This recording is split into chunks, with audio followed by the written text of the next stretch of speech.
Welcome back. Let's continue. So we have seen the common idea of chi-square test. So we are going to prove the connectivity of input variable and the categorical variable. Let's see how exactly it is done programmatically. Wait a minute. I'll show you the code for the same. It will be more understood. Wait a minute.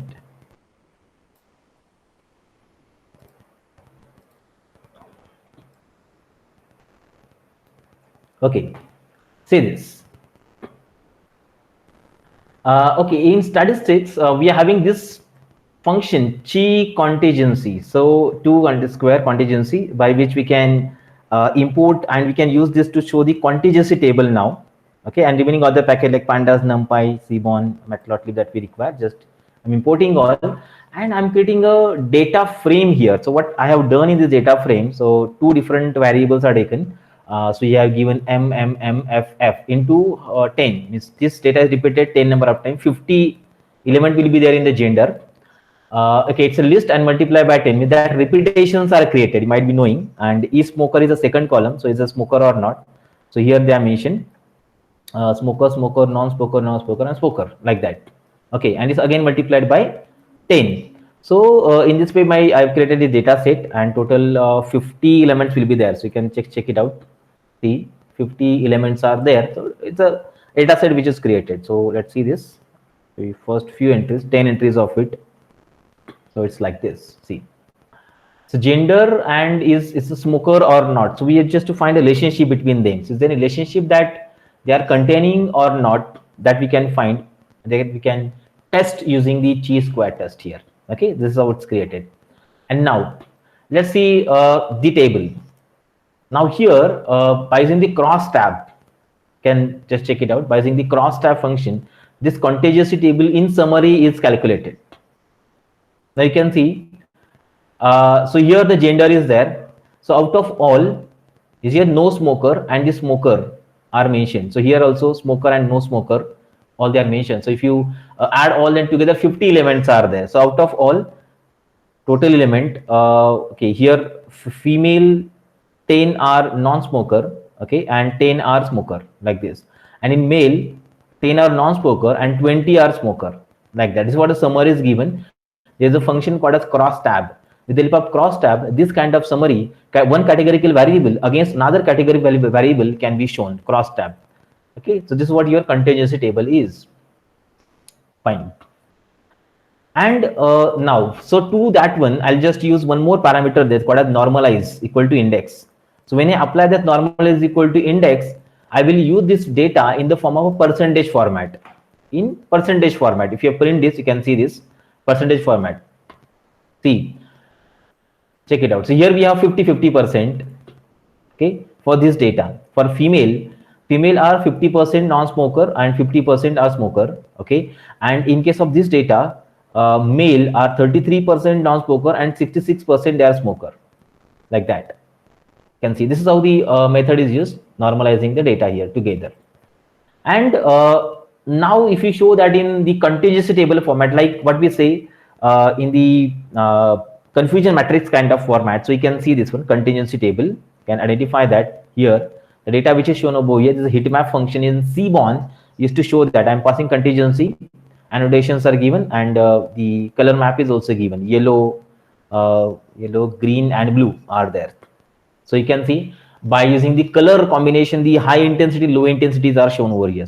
So 10 to 20, here the high intensity 20 elements are the remaining other only 10 elements are present. By this we can identify here high number of elements are present, that is male or smoker, 20 elements are there. Now let's see the function chi-square contingency. The function is to show the contingency table for the given data. Here it finds three different kind of values. Four values are there. C, P. C is your chi-square value, P is the probability value, DOF, okay, and the last is expected value present there. Okay, so let's see. DOF is the same value that we have calculated here, the interval, and if you just print and check it out, P value, here probability is 37% for the same. We can print other values also. This is a P value. See what exactly the C value is there. C. C value is 0.78. The chi square value for the same.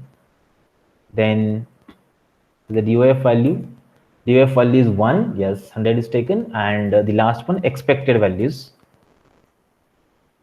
Sorry. See, these are the expected tables. Expected out of all the elements. So if you compare the expected contingency table and actual contingency table that we have seen above, this is the expected contingency table which we have identified based on the percentages mentioned over here. Now the p value which is present here is 37.67, which means that we do not reject the null hypothesis, that is 95% level of confidence. The null hypothesis was the smoker and genders are independent. So in this example, contingency table was 2 by 2. We could have applied Z test. Okay, Z test is also present. So I use for proportional test instead of chi square test. And chi square test can be extended to m into n contingency table also. So these methods that we are using, by which you can identify the chi squared contingency, and all the values that you want here can be taken in consideration. The probability, chi square value, DF value, and the expected values as per the ratios which are present over here. Okay, like all, and then we can compare it, and using that we can prove that whether they are dependent or the independence. Okay, so chi square test of independence, what we have seen, chi square test of independence is used, whether dependent and independent based on the value generated by it, just like example which you have seen, that can be proven. This is what the chi square test is. Practically also we can do.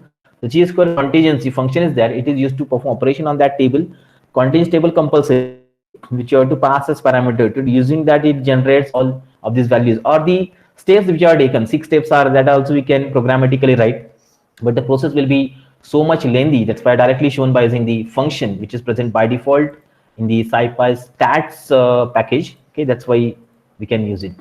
See, few more tests which are used in statistics to perform many more operations present over here.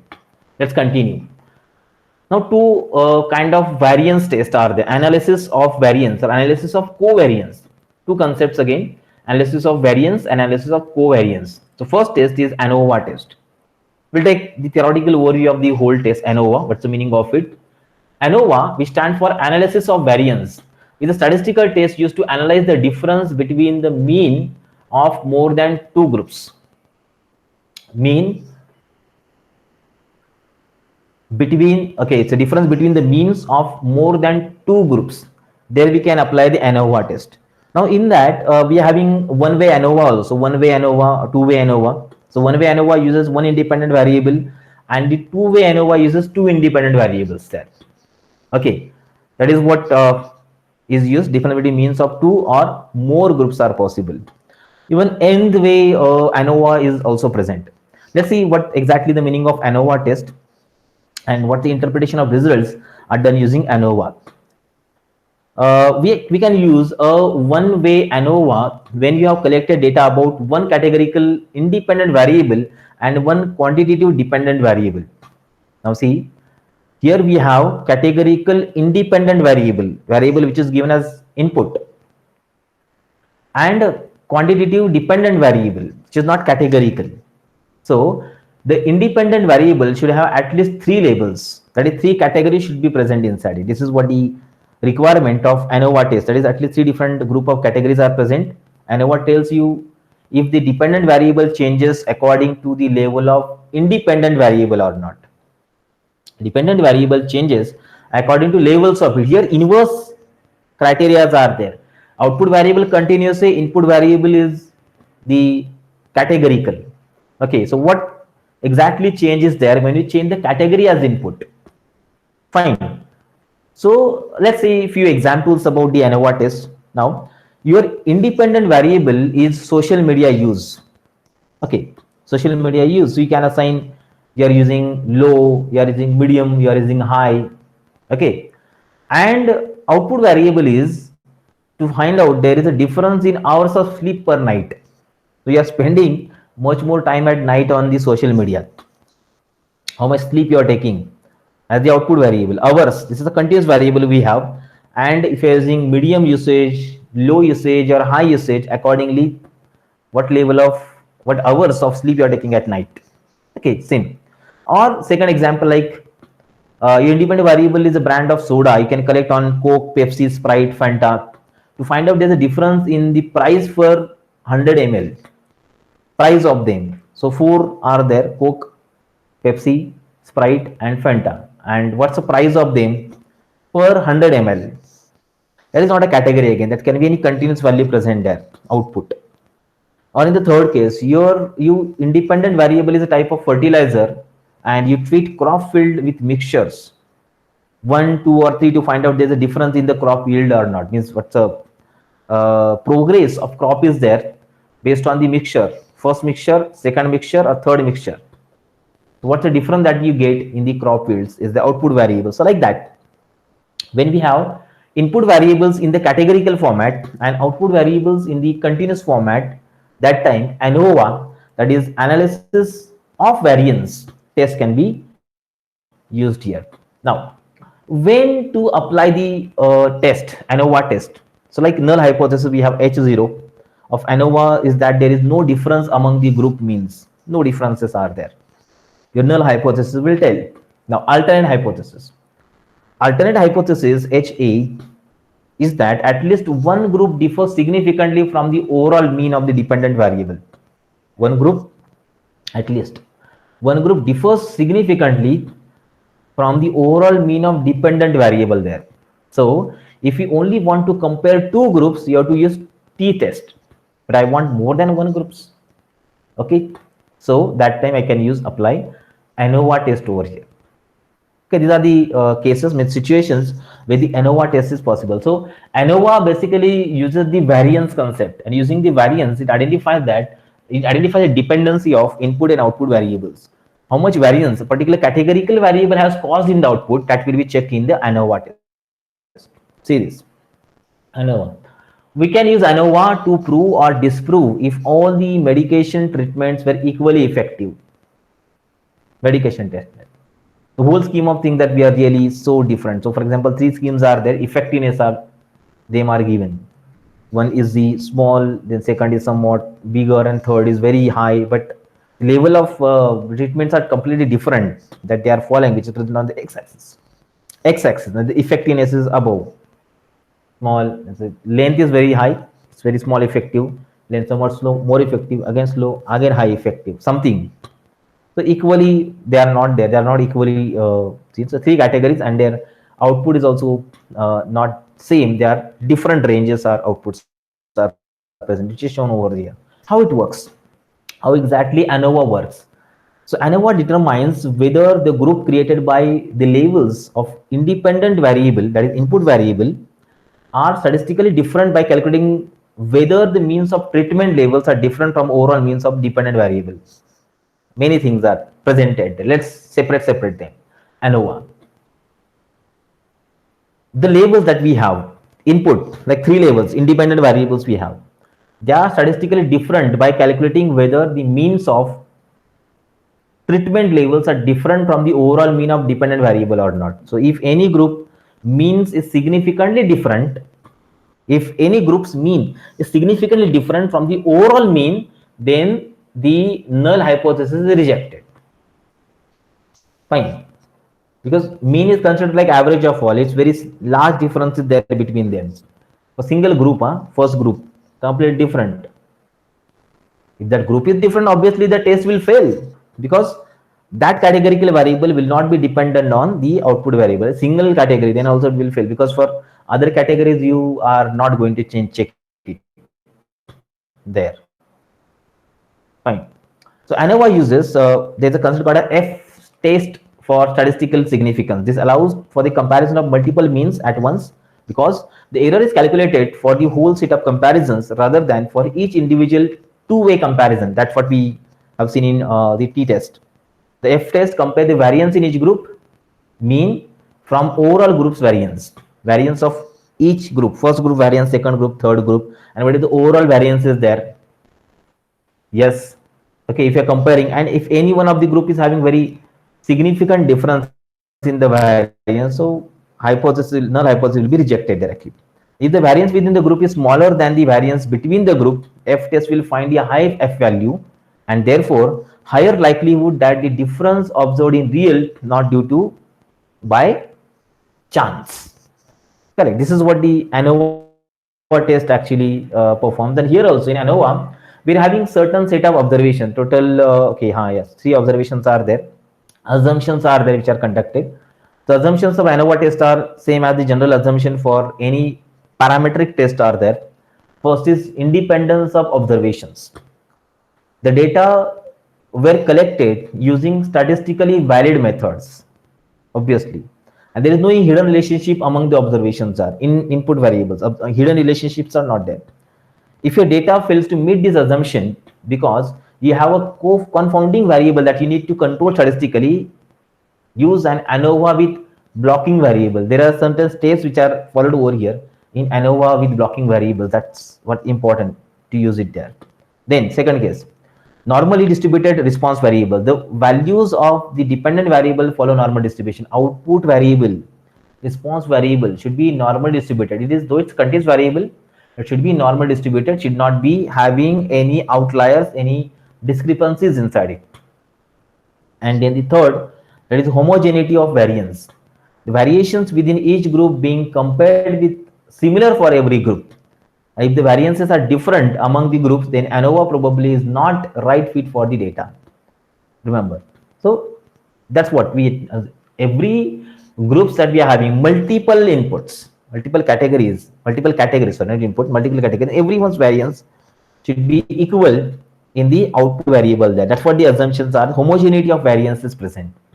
Then only ANOVA test will be used, and by that ANOVA test we can identify the effectiveness of one categorical variable on the one continuous variable there. There is a change is made in ANOVA test called as ANCOVA test, another one. You can try ANOVA test practically by your own. The second is ANCOVA test. ANCOVA test is a blend of analysis of variance. Okay, just what we have covariance, analysis of variance, and the regression techniques are. We'll talk about regression technique after this topic. It's similar to the factorial ANOVA in that it can tell you what additional information you can get by considering one independent variable at a time without the influence of others. It can be used as an extension of multiple regression to compare. It can be used to one multiple regression to compare multiple regression lines, and it's an extension of analysis of variance, analysis of covariance. Covariance is different. Covariance we'll talk about again in unit number 2. It's again a measure of something that we'll see. Covariance, connected, multiple elements are there and the connectivity between them, variance of both of them together in the output, it's called as covariance. That will be used. So just like multiple regression, we'll talk about that multivariate regression. In that, when you have to compare multiple regression lines, we'll be making use of the ANCOVA test. So what is ANCOVA does? We'll talk more about it. ANCOVA can explain within group variance. Within group variance. That's why it's called as covariance. It takes the unexplained variances from the ANOVA test and tries to explain them with confounding variables or other covariates. You can use multiple possible covariates also. However, more than you enter, the fewer degree of freedom will have entering weak covariate is a good idea. It's reduce the statistical power of it. So lower the power, statistical power, less likely you will be able to rely on the result from your test. Low values. High value with strong covariations are there. Strong covariate have opposite effect that it can increase the power of your test. Strong covariance and low covariance. So the effect of them in the output variable of category continuous values is depending upon the covariance which is present inside the input or a group of elements there. That is what the concept of ANCOVA test is basically used at. There are 3 different steps are taken under the ANCOVA test to check the hypothesis. The first, run a regression between the independent and dependent variable. After that topic, we are having the same. What is regression basically? Regression between independent and the dependent variable. Then identify the residual values from the result. Residual are the errors which are present between the expected values and predicted values, that we call as residual values from the results. And then we can run an ANOVA on the residuals. ANOVA on the residuals. So it is ANCOVA. Fine. So there are the general steps which are followed, but the common idea is that ANCOVA is applicable to the regression variables when we have the independent and dependent variables, when we have the output variable in continuous format that time. And here the most important part is the difference between the expected and the predicted values are taken. That's what we call as the residual errors, the errors which are reside already inside a data set apart from the model. That's why they are called as the residual errors over here. For this case also, few assumptions are taken. ANCOVA, when to apply? What sort of assumptions are this? So assumptions are basically as they same on the ANOVA test are there. See, these are the few assumptions. Check that the following are the true before running the test. 3 assumptions are present. The first one, independent variable minimum of 2 should be categorical variable, means your input for ANOVA also and for ANCOVA also. It should be categorical variables. Remember, so very rarely in machine learning we are having categorical variable input, but if they are there, it's okay. That's ANOVA test will prove that dependency of them. Then the dependent variable and covariate should be continuous variable. That is, output variable should be continuous. Should be measured on interval scale or ratio scale. Interval means basically continuous variable is also of 2 types. Just like we have seen about categorical variable, continuous variable is also of 2 types. So we can have interval variable or the ratio variable in the output. So anything can be there. Output variable should be of continuous type only. And make sure observations are independent. In other words, don't put people into more than one group. Don't put people in more than one group. So only single group should be present, of the input should be present in single group. Multi groups, one observation should not be present in the multiple groups. That is the assumption about the ANCOVA test are there. Fine. So these are the tests which are used for hypothesis testing. What exactly the difference are there when we have input continuous, output continuous, input continuous, output categorical, input categorical, output continuous. So in that way, to prove that particular hypothesis, the model that or the connectivity between input and output, so we'll be making use of this particular test to do so. This is a part of practice again. When you can do it, just can perform, identify the effectiveness of this particular test on different set of data. I'll share the codes also with you. So you can perform further if you're interested, though it's not part of practical there. Practically we'll get more idea, more detailing about the same. Okay, let's go with another different concept. Connective statistics is called as the correlation. Important to note, because after this topic we'll be having the correlation multiple number of times. We are having the regression topic multiple number of times. We'll be using this concept ahead again and again. Okay, so let's talk about correlation, and we'll see the things practically also, what's the effect of it and how do I use correlation in the machine learning. Let's see. So statistics and data science are often concerned about the relationship between 2 or more variables or features, we call it. 2 or more variables of the data set. So each data point in the data set is an observation, and the features are the properties or attributes of those observations. Observation means one row, we call it. Features are the input attributes of that particular observations, names of columns.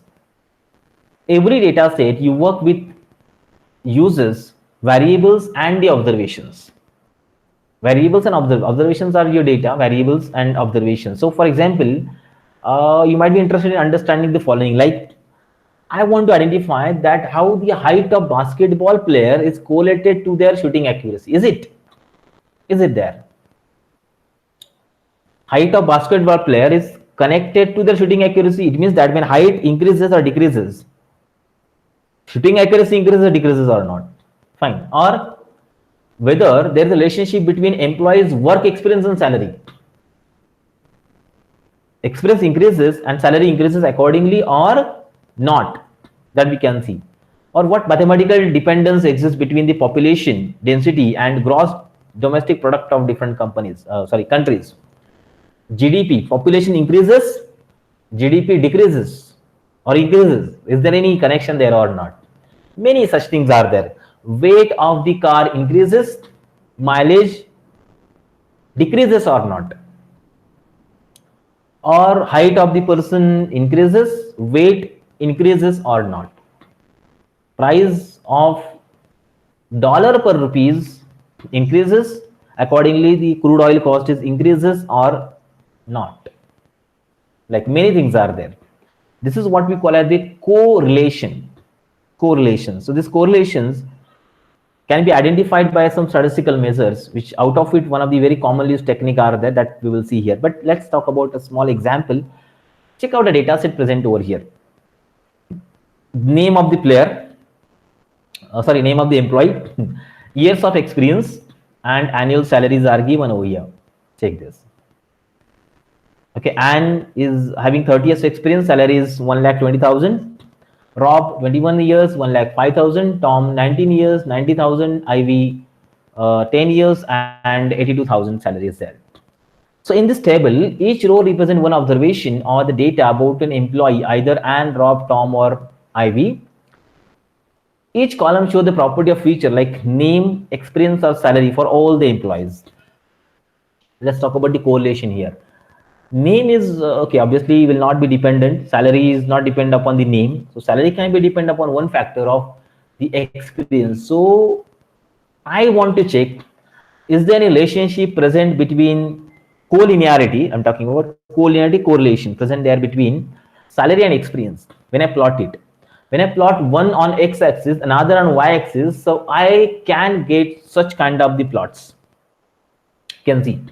So this is what we call a strong negative, means when x is plotted here, as x increments, y is decrementing here. So it's decrementing. X incrementing, y decrementing. So these are the red one are the actual observations. So by putting that on a plane, we can observe that when x is incrementing, y is decrementing. This is called as a strong negative correlation. Strong negative correlation, which is shown over here. Second case here, not the center one, this one. So when x increases, you can see y is also increases. In this way, it's showing a line. This is called a strong positive correlation. Positive, negative, but they are correlations. And in between, which is center in the green dots, you can see as x increases, y doesn't increase or decrease. The deviation are there. Deviation is present between that. Deviation is there, but not 100% either decreasing or increasing. It is almost fluctuating, not increasing, not decreasing. It is fluctuating. Fine. This is called as weak correlations. Now, why to use this one? So whenever you build a regression model, linear model basically, so that case we have to check the connectivity between input and output variables. That connectivity can be checked with the help of the concept of correlation. So the things which are mentioned over here. Negative correlation, red dots.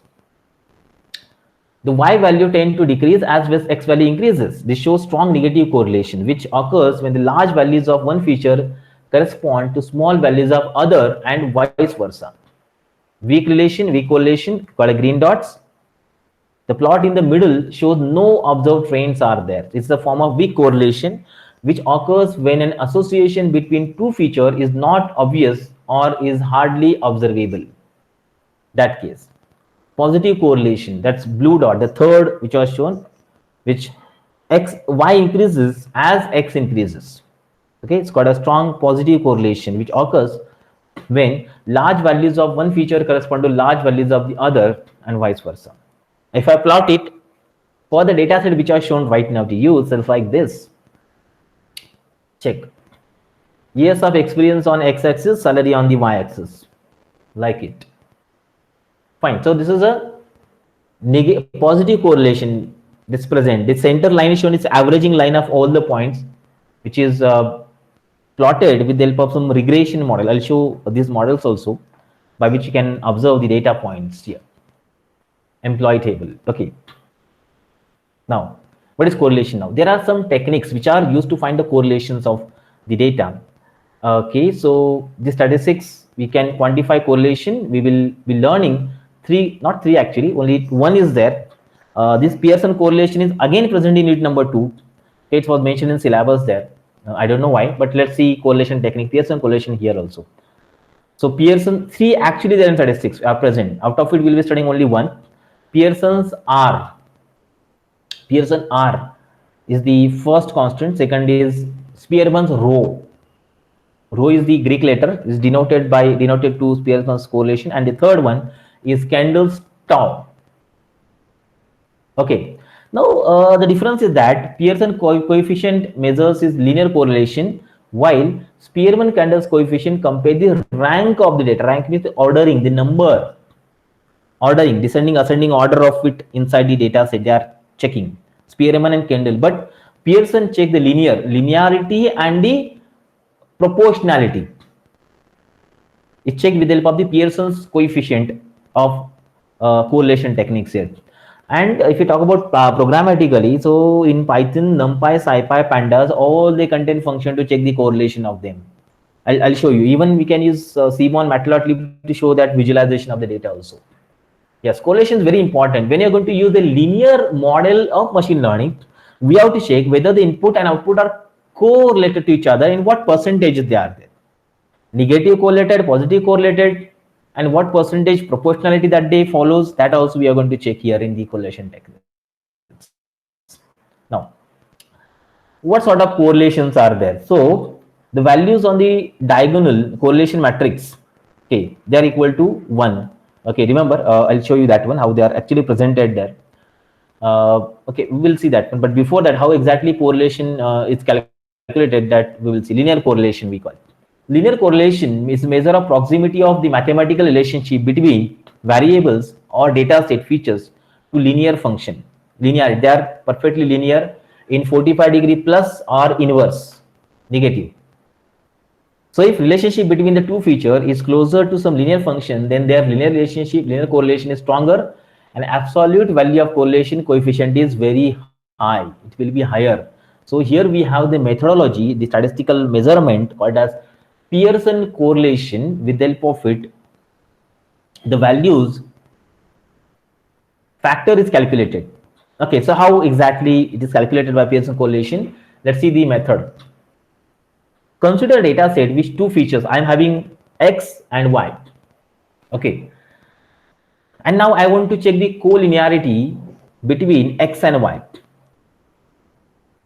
Okay, so we are having a set of data present there, and each feature is having n number of values. So X and Y are n tuples, means n number of elements are present in X and Y. Says that first value X1 from X correspond to the first value Y1, 5Y1. So we have a table X1, Y1, X2, Y2, X3, Y3, X4, Y4, like that. We have a table present in that, like years experience and salary of first, years experience, salary of second, experience, salary of third, experience, salary of fourth, like. Fine. So how Pearson correlation calculates? So Pearson is called as the product moment correlation coefficient. It is the measure of linear relationship between the two features. Its ratio of covariance of X and Y to the product of their standard deviation. See what exactly the three things are there: ratio, covariance, and standard deviation. All they are combined together, and with the help of that Pearson correlation is identified. So it's often denoted by the letter R. That's why it's called as Pearson's R. And we can express this value mathematically with the equation like this. See how the Pearson correlation is calculated. R is equal to, now here X bar and Y bar are the mean. Okay, so summation of X minus mean of X into Y minus mean of Y divided by inverse square root summation of X minus X bar square into square root of Y minus Y bar square. Using this concept, the Pearson correlation is calculated. And remember, the value of this Pearson correlation is how it's identified. Now see, the Pearson correlation can take any real value in the range of -1 to +1. Minimum value is -1, maximum value is +1. and we'll be having a zero value also in present in between. This row r values can be present between -1 to +1. What's the meaning of that r? We'll show you. The maximum value of r is equal to 1 correspond to the case where when there is a perfect positive linear relationship between x and y is there. It means that when r is equal to 1, it means that when as x increases exactly in the same proportion, y also increases. Linearity present at. So there's a perfect positive linear relationship between x and y is present. In other words, larger x value correspond to larger y value and vice versa. Correct. When value of r is greater than 0, moving towards 1 indicate that positive correlation between x and y. Positive correlation between x and y. Remember, so it can be in general as a part of machine learning, we consider standard value of r should be greater than 0.80, 0.8 to 1.0, whatever values are there. That's a linearity that we can express for the respective set of variables there. Fine, positive.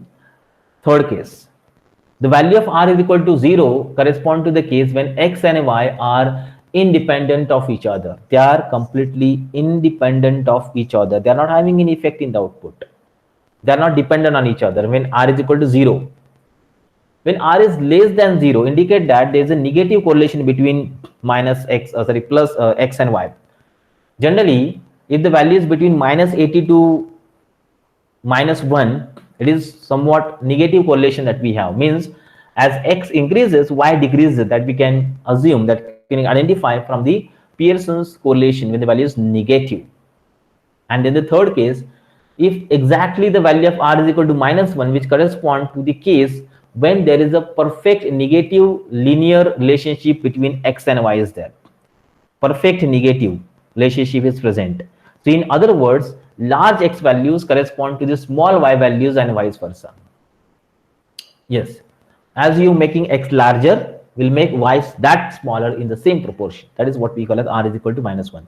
So values of Pearson correlation will lie between +1 to -1, and +1 is strong positive, -1 is strong negative, 0 is weak. Fine. So the graph which I have shown, that can be proven with the help of the Pearson correlation, and the formula that's where we have seen, it's just like using this idea, the value of r, Pearson's r correlation is used. So predictions r is the product moment correlation will be done by this method. See, whatever I just given, it's summarized on this particular slide here. Equal to 1, perfect positive relationship, greater than 0, positive correlation, equal to 0, independent, less than 0, negative correlation, and equal to -1, perfect negative relationship is there. That we can find. So before proceeding, I'll just show you how this Pearson's correlation is basically used practically. So let's see this one. Wait a minute.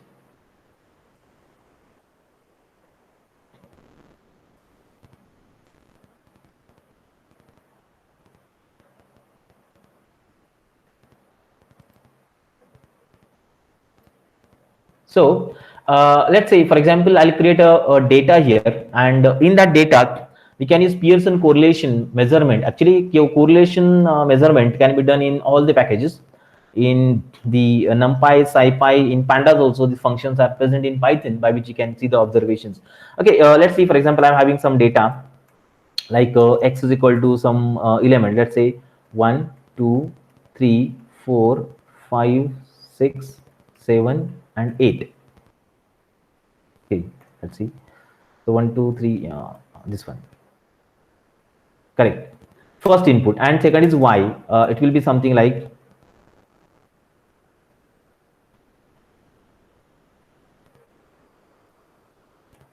okay, 8 numbers are present in it.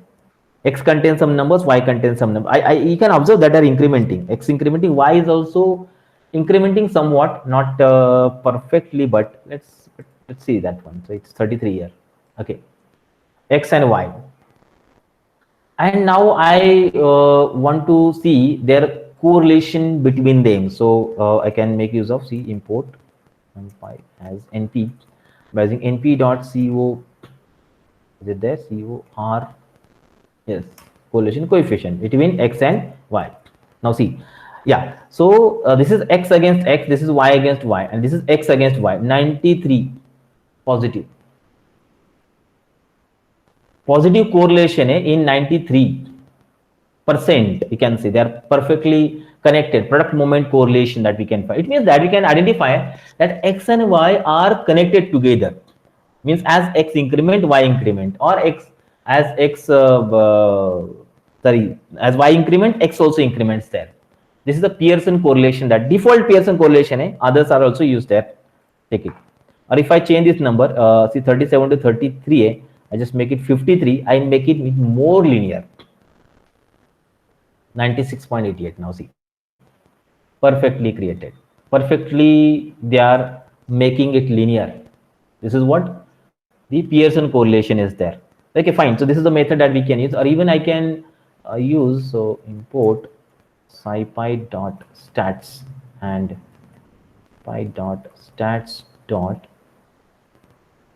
Pearson R function is there. Yeah, this one you can find it. Here it contains p value also. It's very interesting to see. P value is the probability value. Probability of being it wrong is 7.37 into 10 raised to minus 5. So very less probability is there. See, same number I am getting. 96.88. Correct. The Pearson's R value calculated by the same formula which I mentioned, and by this linearity of the data can be seen. Now see, one more thing I'll do. Okay, this is what we can do. SciPy, NumPy, even in pandas also it's possible. Import pandas as PD. It's a common method that we use, but I require a data frame here, which will be the combination of data frame. In that I'll put that X and Y, like X is X and Y is Y. Okay, so data frame I have created. See, so data frame created. Okay, combination, both I just combine in data frame, and then I'll use CORR. See, again same 96.88. If you multiply this by 100, you'll get in percentage format. See, 100% XX and YY are there, but X to Y is 96.88 and Y to X is 96. They're same. Whether you define what is your independent variable, what is the dependent variable, they are connected, but like in this way. This is a Pearson correlation. So either any one of that method we can apply and use it there, by which the correlation of the data can be found. See, this is what we are having, the positive correlation. But if negative is there? See, let's see one more variable I'll create here.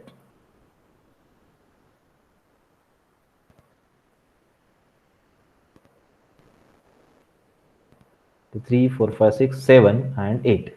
Now Z. You can see now Z is decrementing, and I want to check the relationship between X and Z. X and Z.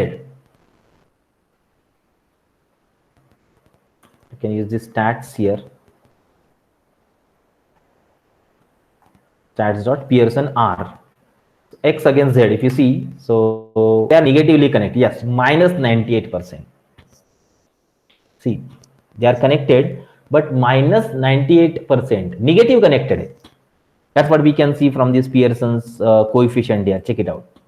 Minus 98%, 98.04. Fine. So this is Pearson, and even strong. Okay, it's okay that I have shown the strong positivity over here. But what about the strong negativity? Okay, negativity also we have seen. But what about the weak? So if I use one more, like I have the values in this way.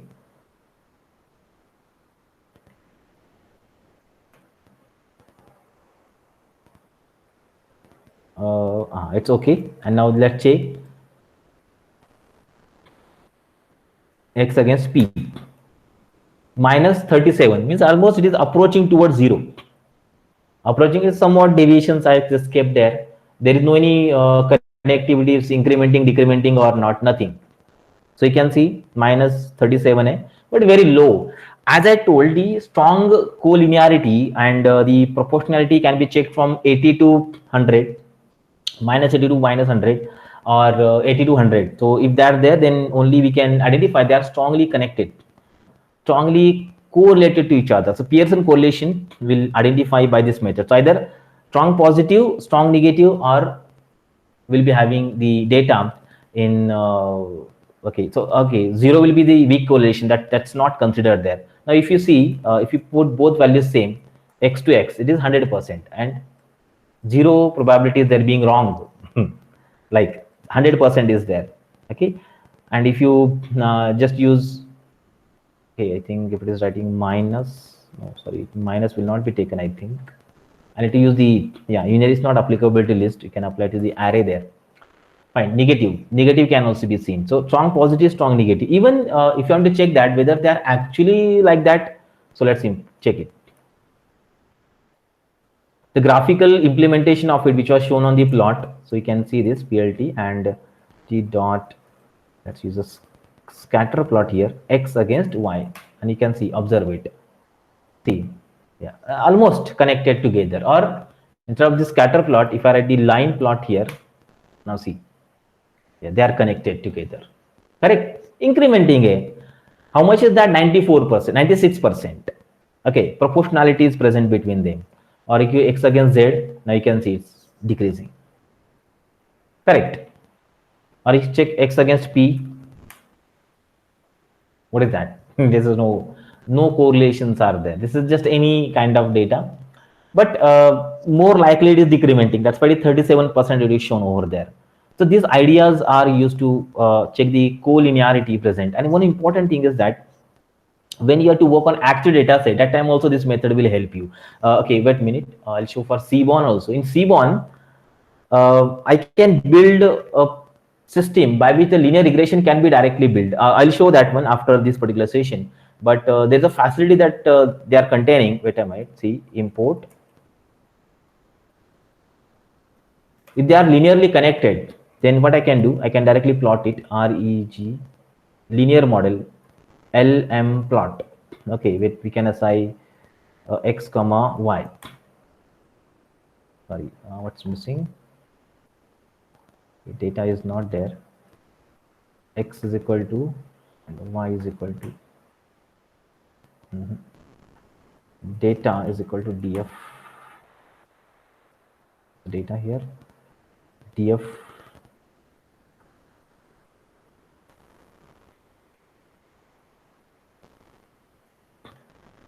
See this linearity will be shown by this LM plot.